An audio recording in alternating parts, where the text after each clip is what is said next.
My name is Young Kim. I'm the director of orchestras here at Johns Creek High School. In addition to orchestra, I teach one section of beginning piano class. And I'd like to welcome all of you to this digital curriculum night. Our orchestra program is built on teamwork, musicianship, and excellence. Students have the opportunity to perform wide variety type of music from classical to contemporaries to pop while developing lifelong skills such as discipline, creativity, and collaboration. My expectation for students is that they are responsible, respectful, and ambitious and enthusiastic about learning. Assignment will be shared on Canvas and also on the orchestra website. Orchestra website address is johnscreekorchestra.com. I also encourage students to stay connected and parents to stay connected by joining our Facebook group and following us on Instagram and Twitter. Students are encouraged to seek help whenever needed. I'm usually available before school, during lunch, and after school, and they can contact me anytime. Thank you so much for watching this pre-recorded video. I truly look forward to working with your students, and I look forward to seeing you very soon. At this time, I would like to ask you to stay tuned for the next video, which will give you some perspective on our program. Thank you so much, and please take care.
Welcome to the Johns Creek High School Orchestra Room.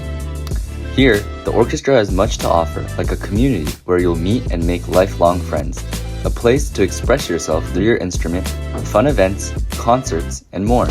If you're worrying not being able to be in the right orchestra, we have different level orchestras so everyone can be involved. And also, for those of you worrying about not being able to do the pathways you want, like engineering, computer science, marketing, while being in orchestra, you don't need to worry. Most of the orchestra kids are actually taking the computer science and engineering courses and such while being in orchestra. So don't worry. And that's the same with clubs. We have so many in HOSA, FBLA, DECA, robotics, Quiz Bowl, and etc. And our students are able to do all that while being in orchestra. Here, the orchestra is playing Mendelssohn. Sounds great, right? If you're thinking about joining a music class, orchestra should be the one. Orchestra has so many fun things besides being able to play fun music. We have banquets, potlucks, movie nights, game nights, fun trips like performing at GMEA and such. Like I said, orchestra has a lot of fun things every year, and one of them is our annual fundraising event where we wash cars. You would think it's really exhausting, but it's actually really fun, and you can see us working hard. But not only that, we have much more to offer. You can see our potluck/banquet here. We can play music in the mornings out in the hallways. Those are always a lot of fun. And even in class, we do fun things like dressing up for class and rehearsal when Halloween rolls around, having Secret Santa when it's the holiday season, and we even go out to have bowling nights. Another great thing about the Johns Creek High School Orchestra is that we're given so many opportunities to go perform at places. In fact, Chamber from the orchestra performed at the GMEA conference, and in the past, the orchestras have performed at, again, the GMEA conference, but also huge conferences like the Midwest Clinic in Chicago. And you think that's it? Well, you're wrong. One of my favorite parts of orchestra, if not my favorite, are our trips. And trust me, no one does trips like orchestra does. We go to Europe, Washington, Orlando, etc. We pretty much go anywhere, and it's always an amazing experience. So keep sticking with orchestra. And if you're not in it, make sure to join orchestra.